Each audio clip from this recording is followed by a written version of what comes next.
قاعد يقول أنا سميت من معيوم عدوى مستنجني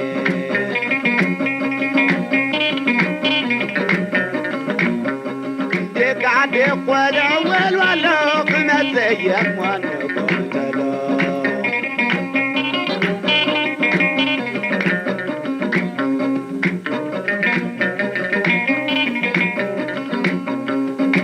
بسيقنا سرد القية ورا سرد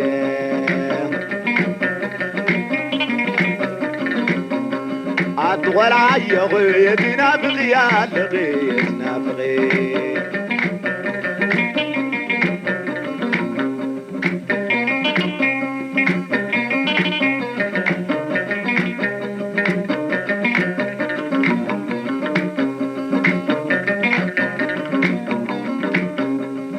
قاعد يقول عقر عتاق ما زين ونبو قعدا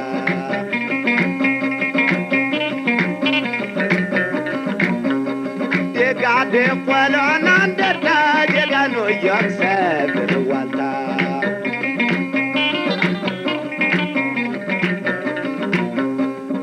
قاعد يقول انا رايق ما زين وتلقويا كوراتنا شنا دقيمة خميتهم سوي خبل دلي قدمي نافتي زبعزي برنامجنا تاعنا سمعتنا نمذكر كلنا كابزلنا يا حافلنا ناي 3 سكند حلنا صلات نخنقبر تحتنا حتت. Hi everybody, welcome. Thank you for coming today. Before the program begins, we're going to do a moment of silence for our martyrs in Tigray.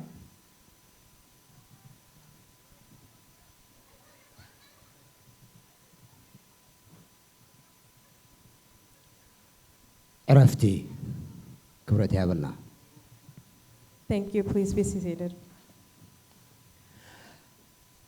دقيمة نام مبل سالسة عمت مسرتها أكسوماويان ميديا نتورك بعال نخت عدمو زي بمركاكم بسومت ميديا نقعد حن مساخم كبرتي هبلنا خبلي فتو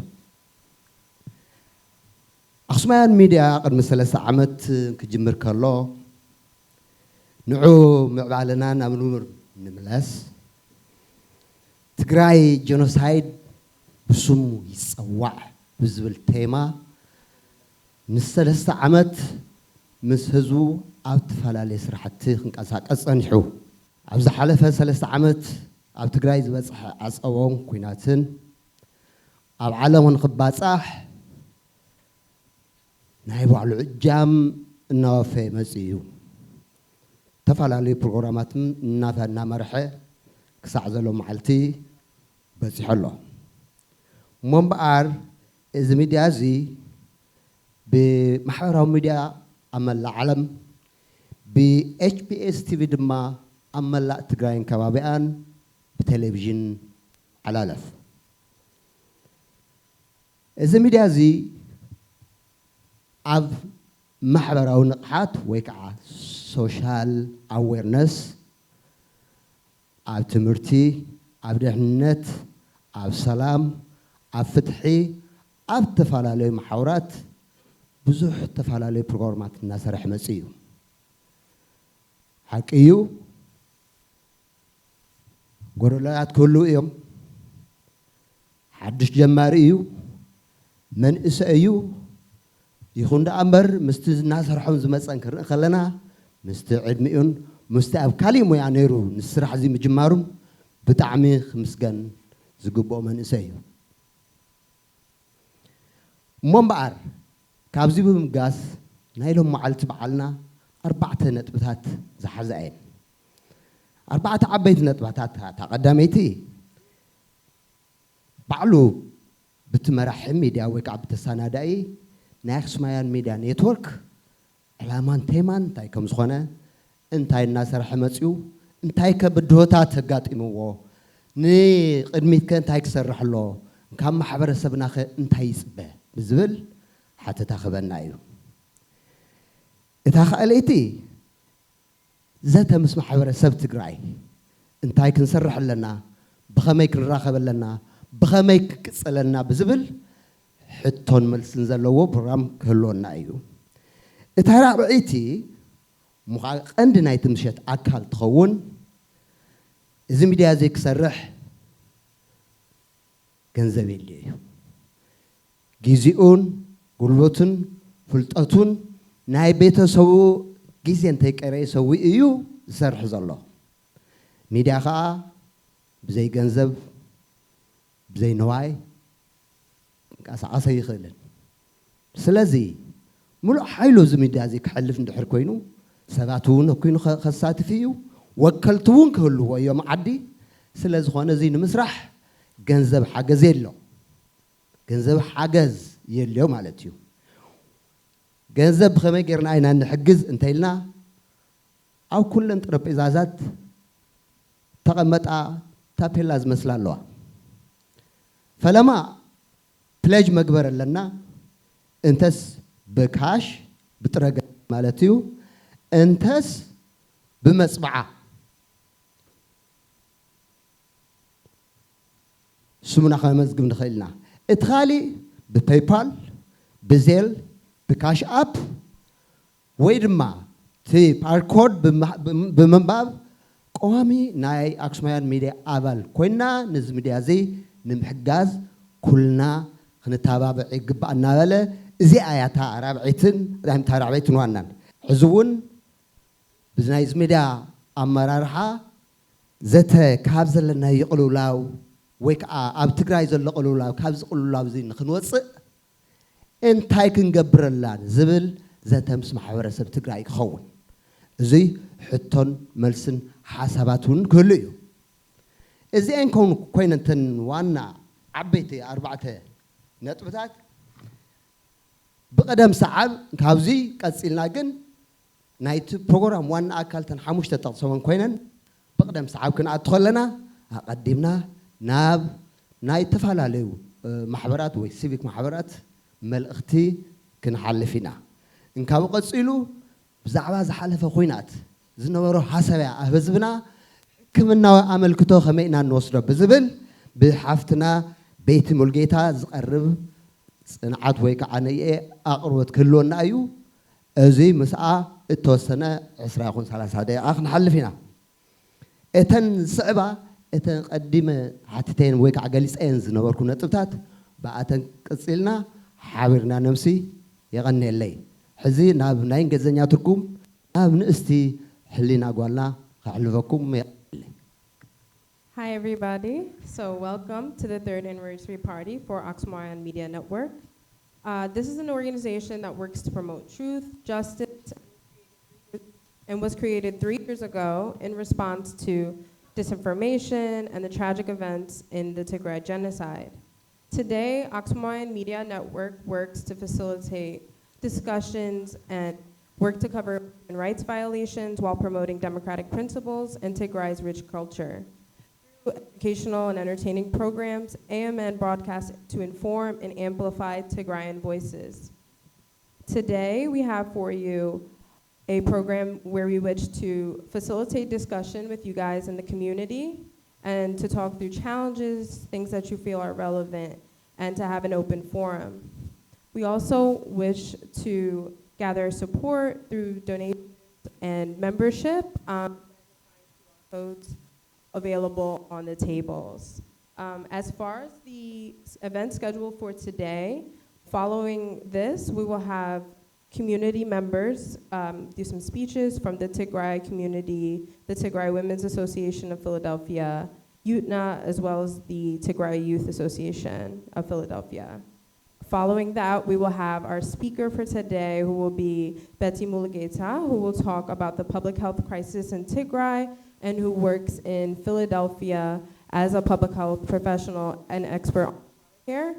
And she will facilitate that discussion in English.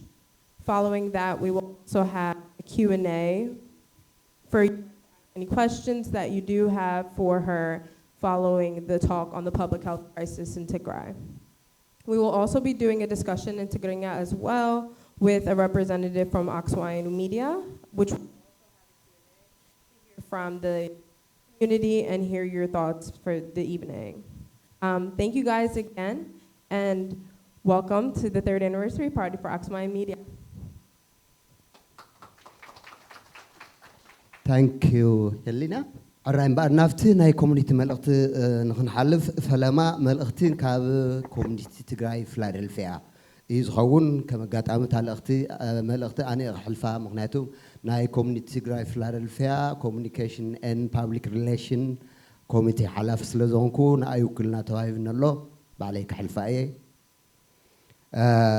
زخبركا قدي قصصو فلما نزي مبل سالسة عمت لذهنا يمدي خاب علمكوا أو صحكا خمتن فلتو أبل ناي كوميونيتي غاها ناي كوميونيتي نخوينكا أو كوميونيتي نخوينكا نت كوميونيتي نمفلات زجور كايس عدن حد هنا زخون حسابن تونا زنوركا بتعمي كاولبي نمسجن حزون أبكس علي أفتو كوميونيتي زلك كتساتفو بمعبال هنا أي زخونة كوميونيتي خان مبرتع أو قدنا خمس سلف إمنتنا أيو نحنا ون بزخالنا يمتن أو قدنا خمس سلفنا تجراي كوميونيتي فلادلفيا يغني لنا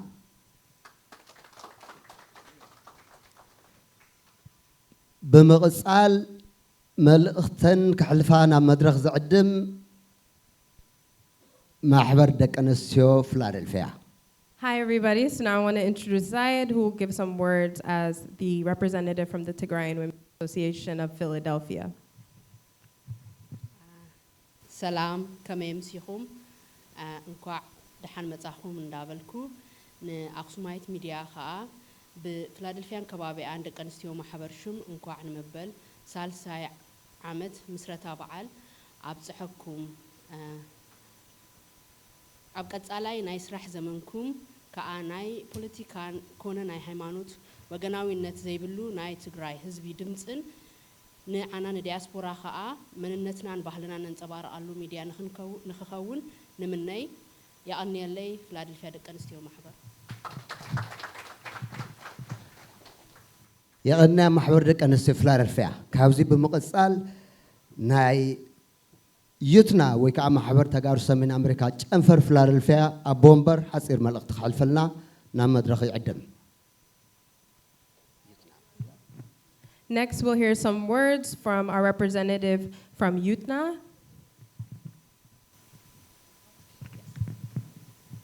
السلام عليكم. نحن هون بوجهنا يوتنا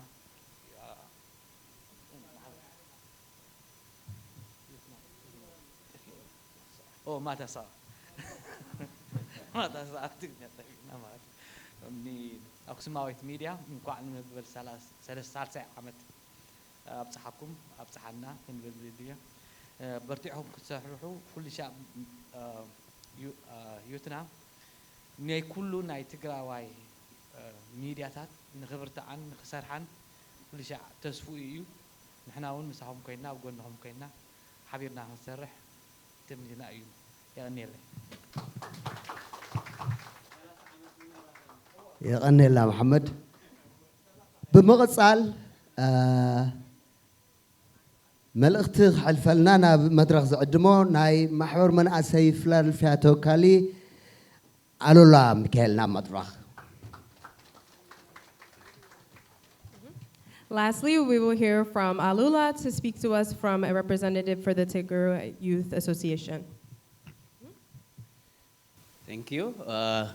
First, I want to say thank you to Gide and Axumawian Media, everybody who support and create this media for Hizbi Tigray. I think you heard in Tigrinya, 3 different people already come up. They discuss specifically this media was for our identity. This media is for our people. Obviously, that's part of our identity, but our community and the Gufti Tigray. People who support Tigray as well. You don't have to be Tigrawai, but to embrace the culture, to share news about our people, especially the past 2-3 years, to allow us free of politics, free of bias, free of identity politics specifically, to speak for victims, to speak for almost anything that has to do with our culture. And so thank you from MinSA, from the youth in Philadelphia, specifically those who he helped and give a voice to, especially at a time when our people did not have that peace, they did not have a voice, and they didn't have opportunity to do so. Thank you, Gide. يغنيلنا ألولا هو خمت عن توزلكو نافتا عباي مدرخ كحلفوك مي قدمي أجن قرب كبل ميديا انتاي مخانو صنحيلو دايركتور ناي أخسوان ميديا نيتورك وعري قبره لنا انتخونا قرب جنقلت لكم ميديا مالت كم تحزي بزعبات عنا اختقروا لنا تراليا زلان استحفتنا أبتعنا أبتي أو لمعات أو كل مداي ميديا زي اللوس راحت أي كان عن ميديا ملمعت راحونا يكونن ميديا مدفئوني ذكرون تغنكم أبتيس عتات بحانت ميديا يلعلي شمون تيمئتي شح رواندا زهالكو أباناون بزي مرداء أو كنا جر زي موساد زي محساب زي بتنقعنا نعسران شو عتن عمت بميديا تزميتنا ده عسران شو عمت عسران شو عتعمت قلدي زربا لفلفا مسيل سمعنا نورة فرا أفريو لعلي مليون حزب تجرواي كتيف أوزي ميديا عبي جامنيرو نسوت راي كونان ميديا بزي مهلاو أبسلس عمز زنبر خوينات ميديا خيات مو جمن نعلم كي كلا بسلستمي تنسان ديجري عازيو زخون حبيرتا أبزي يقولو حزبنا أب علم ترأي بزي فلت شاف تغيرولو حزون ميديا سلا زي نبره بجهاد زي وصه زي تصبصبه كندي معت جود اوشت غادا حزبنان مريتنا نلوي ازي كل ميديا بسناي نقون تزهلو سريحنا له تنخون علم عين قرو قحبيل امرأتنا ازي كل جبر حزون ميدياتاتنا او وصا زلوا ميدياتات كاب سلسة كاب ربعة أي حلفان نساتن ون شتن يوقع اللوادو كمي كان حجزن لنا كمي كخبز حلوون انتهينا حزون حتى ملكت غير حلف ميديا نتقارو عبي مسرحي حزون بزحي صغرنا سلازي إذا حنت ترقي بازلا أفلال في ميديا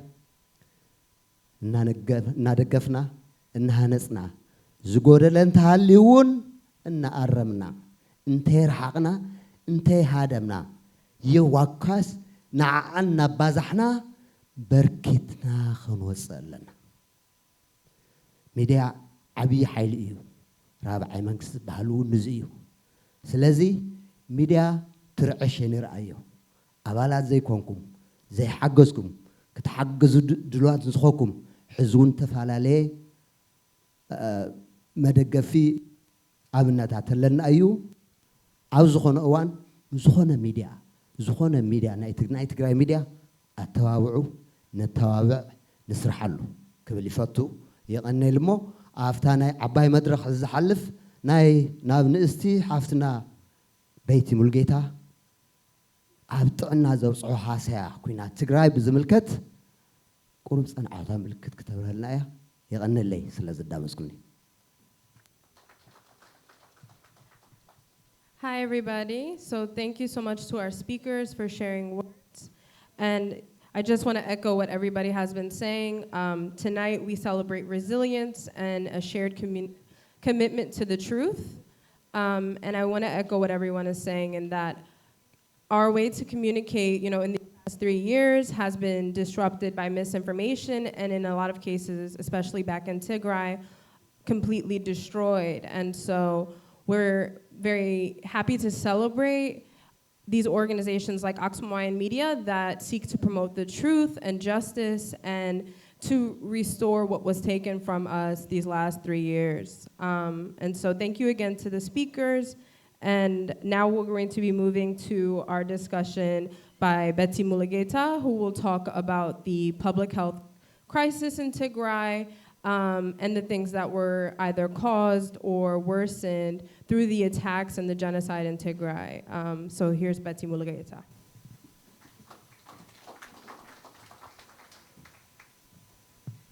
Thank you for that wonderful introduction. I want to first and foremost just acknowledge the work that Axumawian Media Group does in Philadelphia and abroad. I think it's what you're doing is really important for Tigray, and giving people hope and taking back the narrative and telling the truth. So I just want to thank you for inviting me today to speak. So my presentation today is going to focus on the public health crisis in Tigray, and most specifically the impact of war and trauma on the quality of life and the health of Tigrayans. So the main points of my presentation are going to talk about sexual violence against Tigray women and girls, access to food and malnutrition, the impact of destruction of care infrastructure, and the shortage and burnout of Tigray healthcare staff. And please bear with me, I'll be speaking in English. So just to kind of introduce the foundation of public health and the impact of war and trauma. Population health is the health of groups of individuals, and it's the role of public health to clearly and communicate consistently the challenges of health due to war. So war impacts human health through direct violence, so through bullets, through bombs, through causing bodily harm, and that would be physical violence, as well as trauma and mental, psychological trauma. So there's often a common myth of engaging in war in a strategic way, which is, that war is going to target specifically political leaders and war aggressors, right? So combatants, military troops, and that it doesn't target civilians. And we know that that's not true. The evidence points to how civilians, innocent people, are usually the direct victims and casualties of war.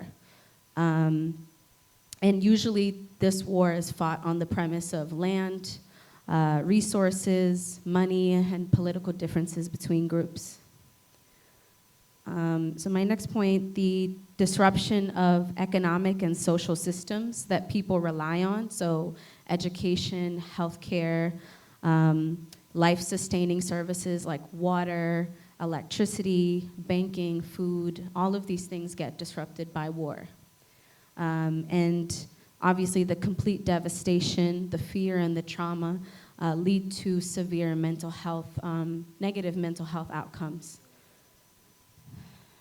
Okay, so my next couple of points are going to mostly talk about a deeper analysis of the public health crisis in Tigray, so those topics I recently mentioned.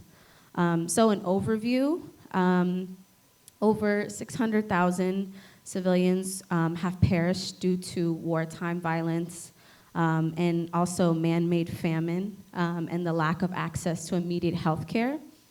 Ethnic cleansing and extrajudicial killings have resulted in over 1 million people displaced into Sudan and other parts of surrounding areas of Tigray. And more than 100,000 women and girls were sexually assaulted and raped by occupying forces. I'm going to just take a pause because that's a lot. And I'll be honest, putting this presentation together was really challenging because it's really hard to talk about this. So the weaponization of starvation was also used as a tool of war, which resulted in man-made famine. The World Health Organization director, Dr. Tedros Ghebreyesus, had made some remarks about Tigray in the course of the past 3 years, most specifically explaining that Tigray was and is the only place in the world where over 6 million people, or about 6 million people, were kept under siege, and a whole telecommunications blackout in the world. And I think it's important to highlight that because, you know, we are living in a world where there is war and violence and so many terrible things going on. And the Tigray war and the genocide was just not shared on the international news, in the United States. We knew that there was a reason that it was not being discussed at all or even broadcasted. It wasn't worth a news cycle. And he also brought up the point that, you know, why is there a lack of coverage and a sense of urgency to aid Tigray? And we know, and he put it best when he said, you know, we look at the coverage of the Ukraine-Russia war and comparison to the war in Tigray, and it's clear that racism has a direct, you know, result or direct impact of whose stories are worth telling and whose aren't. And I just want to point out the use of hate speech, censorship, silencing Tigrayan voices, and online misinformation being spread about the war fueled the frequency of arbitrary arrests, disappearances, blatant discrimination, and the targeting of people of Tigrayan ethnicity in other parts of Ethiopia. So going into key public health issues facing Tigray. I think I'm doing okay on time, right? Okay, good. So speaking about sexual violence, so rape and sexual violence is often used as a weapon of war in wartime for the purpose of subjecting and humiliating people, specifically women in this case we're speaking about. So several thousands of Tagaru women who were reported being raped by occupying forces, so Eritrean, Amara, and ENDF troops were tortured, often having sharp objects inserted in their genital areas. Reproductive health, speaking more to those specific situations. As a result, many women were exposed to infections such as HIV, STDs. Some had suffered severe internal injuries and pain, many of them having to undergo procedures to remove their reproductive organs. I have a quote that I wanted to share from an article that was recently published by the Washington Post. This is from an interview with a victim, and I'm just gonna quote it. So, for years, I longed for him to come home, but I also feared that he would tell people what happened and reject me. And this is a quote by a woman named Sheila, and I think that her name was obviously changed to protect her identity. But she's a Tigrayan woman who survived 3 months of sexual enslavement and then birthed the son of her attacker.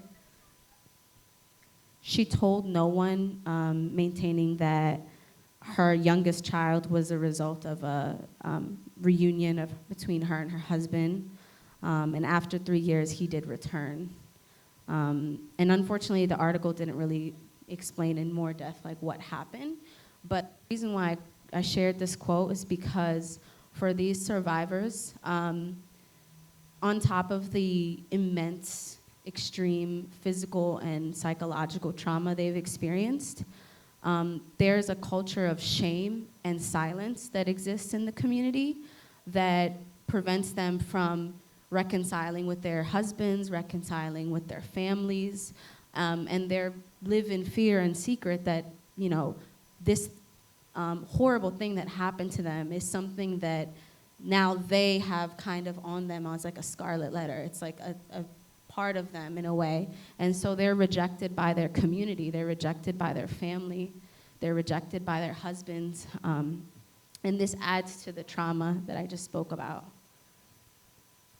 So I'm gonna talk about starvation and malnutrition briefly. So 5.4 million of the total population currently rely on food aid. So people who have had money in their banks and the banks that were like frozen for a long time and they weren't able to get access to their money were then undergoing starvation.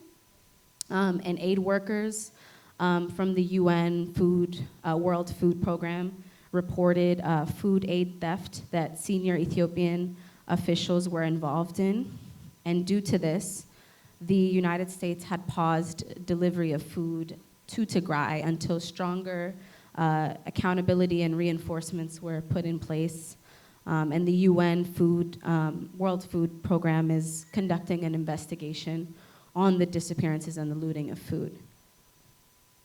And one more point, that the number of children admitted to hospitals, this was a report by the UN, the number of children admitted to hospitals in Tigray between April of 2022 and April of 2023, the percentage rose to 196% of those that were admitted from malnutrition.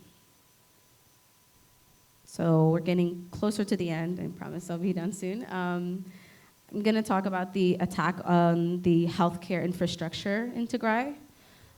So the destruction and targeting of medical facilities.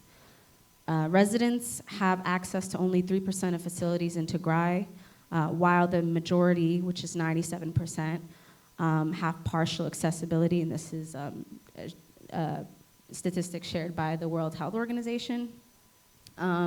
Currently, 92% of total 825 facilities remain partially functional, and by partially functional, we're talking about hospitals that have suffered structural damage, so physical damage to their buildings, and due to that, there's a lot of medical equipment and supplies that are basically non-functional. They can't really use them to treat the people. Adi General Hospital is one of those health institutions that actually suffered a significant amount of damage. And this is according to Dr. Ashanafi Gabriselassie, stating that the hospitals experience resource loss and a depletion of staff. EIDER referral hospitals was on the verge of ceasing operations completely, but doctors worked diligently in a short amount of time to make sure that that didn't happen. It stayed open. And one thing I want to also note is that referrals specialized in general hospitals were definitely targeted, which resulted in the conflict and looting. So a lot of hospital beds, medical equipment, and supplies were not just damaged, but also looted, which prevented people from getting the treatment that they needed, meaning that it was intentional. And then my last point, almost last point, is the shortage and complete loss of life-saving medicine and the burnout of healthcare staff. So access to vaccines, insulin and antibiotics are life-saving medicine, and they became completely depleted, so almost a complete shortage or none at all, a complete loss, causing many people with chronic illnesses, so diabetes, high blood pressure, asthma, other people that have chronic conditions like cancers are kind of left in the dark, kind of getting admitted to the hospital and not being able to be properly treated because there's no medicine. Healthcare professionals struggled with this shortage and lack of support, and were left to improvise on how to treat these patients.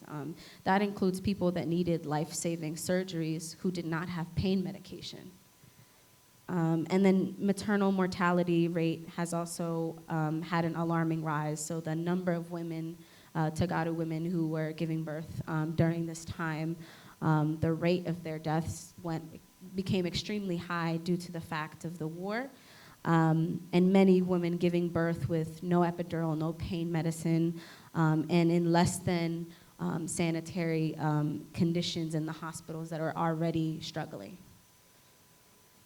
And moving to the last part of my discussion, I'm going to talk about what it means to protect the health, peace, and safety of Tigray, as well as some resilience, some hope that exists because of the diaspora and because of the work that people are doing currently. The first thing is upholding the terms of the Pretoria Agreement. So the Pretoria Agreement that was signed between the Ethiopian and the Tigrayan officials back in November 2022 has been signed. It's been a year, and we have yet to see those terms live up to the expectations that they were supposed to be. And what that really means is that people are not protected, and their health is not being protected, and their health is still being threatened. So how does this impact health and peace? Health is a human right that must be protected at all costs. So health as an underlying precondition for people to achieve their personal goals, and by extension, the achievement of those societal goals predicate on population health, predicate on them being able to be healthy and at peace. So therefore, limiting of the health of populations under war effectively limits their ability to live their life and have peace. And so some terms in the Pretoria Agreement that inevitably protect health and safety that are really important include full verifiable removal of Eritrean, ENDF, and Amara troops from Tigray, unrestricted access to humanitarian aid, protection and return of Tigrayan refugees and internally displaced people to their homes, sanctions and arms embargo, restoration of healthcare infrastructure, agriculture, and other areas of Tigray, reparations, justice, and accountability for victims and survivors of the Tigray genocide, and dialogue with other Ethiopian leaders on the reconciliation process. So these are the terms of the Pretoria Agreement that also underline protecting health and safety. And to my last point about resilience, the Tigray diaspora has played a huge role in rallying substantial support, channeling millions of dollars, clothing, essential relief supplies to address the war in Tigray. Many people have supported those who are Tigrayan refugees in Sudan, rebuilding Eider Hospital, and beyond just material aids, the diaspora have engaged in protests, called on their representatives, and devoted the past 3 years to actively assist their loved ones, family, and the people of Tigray. And these contributions extend globally, so from Philadelphia to Australia to Europe to other parts of North America and beyond.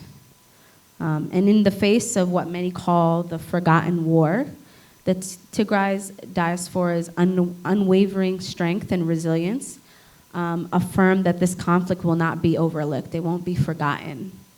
What cannot be underscored is the remarkable resilience of the Tigray people in the face of genocide, violence, and danger. And as we delve into the intersections of public health and community, the Tigray diaspora serves as a beautiful illustration of the fight for fundamental rights to protection of health and well-being. And throughout these inspiring actions of all of you in Tigray diaspora globally, and the organizations that try to highlight and the neglected stories, there is strength to the power of Tegaru and the things that they're doing. So I just want to end on that note and share Ajahum Ambasa Tegaru. Thank you very much. And I think there's going to be time for questions, so please engage.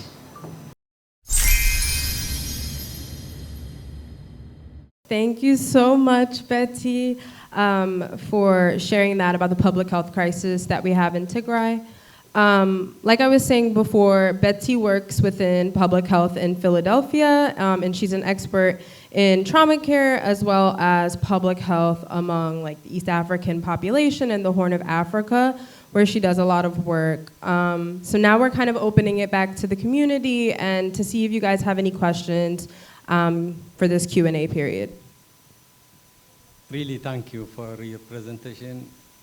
The one you give us is really very insightful, and the enemy of Tigray, can we say these people or these human are enemy of Tigray or enemy of human beings?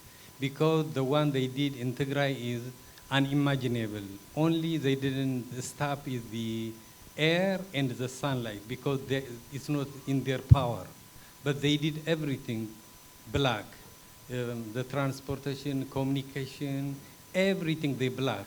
This one is, we can't say enemy of Tigray or enemy of human being, because these people really is, I can say myself, they are not humans. Because in Eritrea, they are a battalion of infected with HIV, and with the Ethiopians also, they infected with HIV. They tried to infect disease in Tigray. Really, this is, even you, Betty, very amazingly, you pause when you say about the suffering of Tigray. So can we say this is enemy of Tigray or enemy of human being? And then the second question is, for example, the trauma in Tigray is unimaginable. So can we face it with the usual or unusual? Because it's, the women of Tigray, even they saw any have a military fatigue or something, they crying. We saw even the president of the Ethiopia, when she go to Mekelle, they are crying, and then she tried to run away. So how are we going to face it? And thank you again for your insight. Thank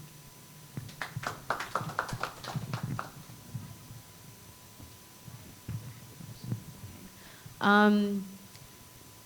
I'm going to answer the first question about do you believe this war is, showing that it's an enemy of Tigray and an enemy of people. Or humans, is what you said. I want to say it's both in a way, because, what I said earlier in my presentation, the use of hate speech, the arbitrary arrests, the use, this war was fought online. Like, right, the way technology and social media was weaponized to spread hate and tell blatant lies about a population of people, that's genocide. And that's, indisputable. That's not something we can argue about. And it's unfortunate. I don't even know if unfortunate is the right word. Evil, I would say, to say that it's not, to say that people weren't targeted, people weren't information, and the way that Tigrayan people were spoken of was not a direct, does not have a direct relationship with the violence experienced, because it does. We've seen it in Rwanda. We are seeing it in Palestine. We know it without a doubt. And I think that even on a global perspective, it's that more important to be in allyship with people in other places, because genocide, war, violence, it's not something that happened yesterday. It's been a part of our history. It's been a part of the evolution of the world, truly. And these things don't happen overnight or by coincidence. So I hope that answered your question, but I would say it's both. And then to your other question about the trauma and the violence, particularly for the sexual violence that the women and girls have experienced, I think that, like in our culture, in our East African culture, in our African culture, violence, particularly sexual violence, is back to the point that I said before. It's a weapon to humiliate someone and to belittle them and to force them, to subject them. And not just them, but even their families, the men in their lives, the people around them. And it's important that we acknowledge first the pain that they've experienced. It's, you know, that quote that I shared about that woman who was afraid to, who kept what happened to her a secret and lied. She did that to not endure the shame. And I think that we really have to have those uncomfortable conversations about trauma and about violence and how it affects our mental health and obviously our physical health, and normalize that what happened to that woman was not her fault, right? What happened to Tagaru people is not your fault. It's not the fault of those people, right? I brought that point back up at the beginning about population health, protecting, you know, the safety and well-being of people. And I said that, you know, people try to say or justify war and say, well, we're only going to target this few people here, these political leaders, these armed groups. There's literally almost no way to do that without civilians getting caught into it, right? And without women being raped and without all these things happening. Again, it's as old as war, and war is pretty old. We know that. So without a doubt, I think the first step is to acknowledge the pain and suffering that these women have experienced, and not to silence them, but to amplify them. And then to ask them, you know, what do you need to be empowered? Because what happened to them is unimaginable, like you said. And when sexual violence occurs, someone takes power from you. So how do you give them the power back? How do you give their voice the power? And how do you give them the strength and the peace and the rest that they deserve? And I think that's really important. I think our community needs to lean into that instead of silencing them, shaming them, and making them feel like they don't belong because this horrible thing happened to them. So I hope I answered your question. Thank you so much, Betsy, for that. That was a very heavy question, but a very important question of how to move forward and what can we do to rebuild and pick the pieces back up, especially for the people who are back home. And just because maybe the height of the war feels over, they're still left with a lot of trauma and a lot of PTSD and a lot of things to deal with and rebuild. So thank you a lot for that question. I feel like that was a very pointed and insightful response. So do we have any other questions? Okay, yes, great. Let me. Thank you for the presentation, and great answer just now. It gave a lot of detail. Obviously, we can talk about it later. I worked with Axumawian Media, so I know about gathering some of this information, at least reading it. And one question I want to ask so that you can kind of give to people an understanding or perspective, you being that you work in public health. So during the 2-3 years, you mentioned the fact that there was basically nothing coming in. There's the public health infrastructure, hospitals completely destroyed, if not destroyed, machinery looted. Not only looted during this time, brings me to my question, the people who work in these hospitals, nurses, doctors, volunteers even, especially during 2-3 years, there's a lot of volunteers. Not only they're not getting paid, they don't have enough to eat, and they come to work every day. They have to go across miles to even get to the people that they have to help. In those miles, those people that you're referencing that stole, that committed war crimes on their brothers and sisters are in the way. Considering all that, what can you say, at least from your perspective, maybe you don't have statistics or whatever, but what can you say that is like, how can you serve people with nothing in your stomach and nothing, no opportunity in front of you? Thank you.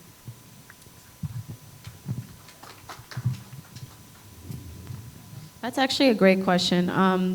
I did want to share, you brought this up in your question, that a lot of the volunteers that were in Tigray and are in Tigray and even in Sudan were supporting the refugees, a lot of them were not just not paid, but they were attacked. A lot of people, they were UN staff, there were people who worked with Doctors Without Borders who were attacked or murdered, unfortunately. And there's reports of that too, so I want to acknowledge that. And to answer your question, A lot of the interviews that I've read and watched over the past couple years, it's like you said, they say we don't have food, we are not getting paid, and we're doing anything we can. You know, we're reusing gloves, we're doing whatever we can to help our people. I think first and foremost, they worked in like unimaginable conditions, and what they need now is definitely, without a doubt, finances. They need money, and I don't mean just to pay them, but the infrastructure in order to really reconstruct and reimagine healthcare in Tigray.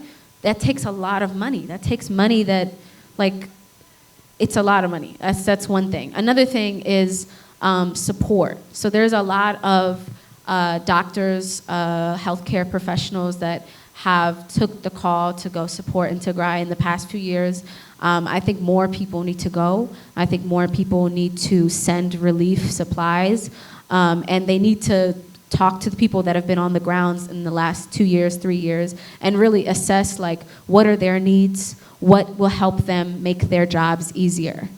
Because, again, going back to the working conditions they were in, it was like no one was going to come and say, okay, here's, you know, thousands of gloves and things that you need, and we'll be back in a few months. That wasn't happening. There was a complete blockage. So I think that more than anything, they need support from the diaspora. They need support from the Tigrayan government, of course. And they need to have their questions and the work that they've done to be assessed to understand what those needs are and how to meet them. Because otherwise, they're going to continue to work in, you know, less than ideal conditions, not paid, not eating, and if they can't nourish themselves, if they don't have their immediate needs met, how can they support their people? And these are really passionate people, people that, like, they're taking care of their parents, their family members, their neighbors, their community. It's not like someone coming, you know, from the UN or from another Doctors Without Borders, and them as well. They need support. So I think that all around the answer is going to definitely be money, and it's going to definitely be they need to know that their needs can be met through an assessment of what's going on, and what we would call like a needs assessment. So I hope I answered your question. Yeah, so thank you so much for that question, Alula, and thank you, Betty, for another beautiful response. I think it's something we don't often always think about, as well, thinking through the public health infrastructure side and the side of like the doctors and nurses who are kind of forced to pour from an empty cup. So I think that's a very important question. We do have time for one more question if anyone has anything they'd like to discuss. Oh, Zaid. Thank you, Betty. Like you say, we have to help them as a diaspora here back home. But my question is the helping back home is the main thing, it's our main priority. But my question is, to do that, we have to heal. Mentally, people are really frustrated from everything, what's happening back home. And even some people, they don't acknowledge it, the problem. It just, we keep it. I mentioned it earlier about the culture and stuff. You know, we're not like saying it out loud. So how are we going to help ourselves first, each other here, and help our family or our people back home?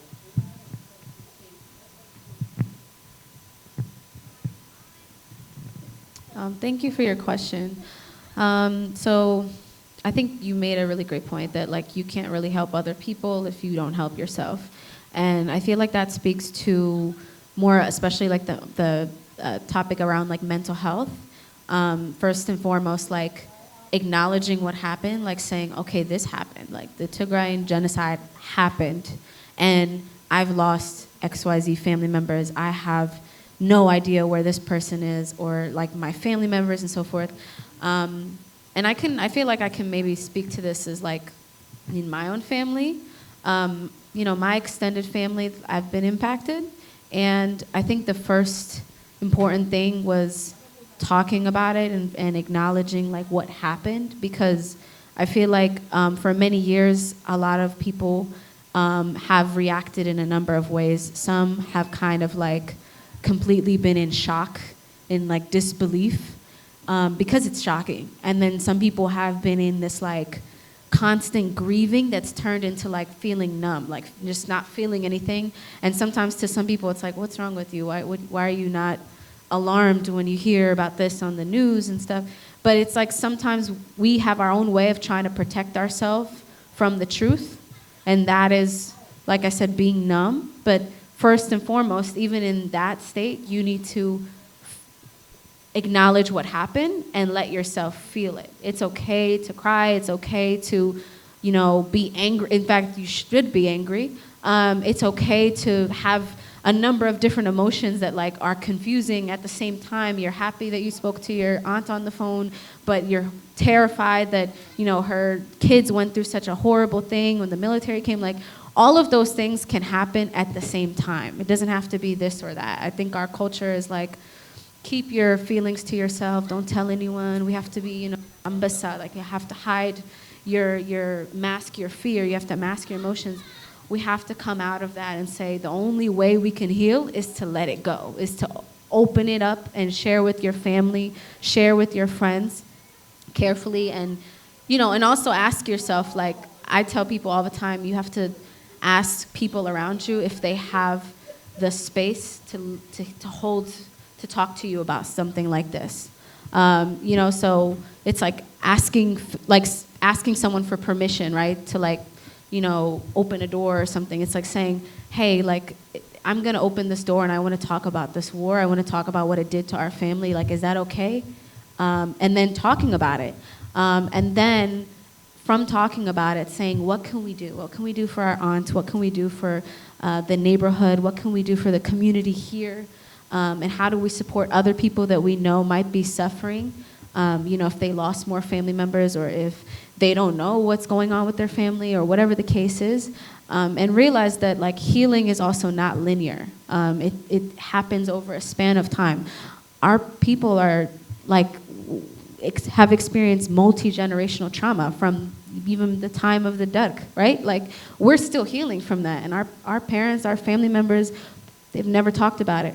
You know, like, my dad doesn't talk about what happened in Sudan. No one talks about it.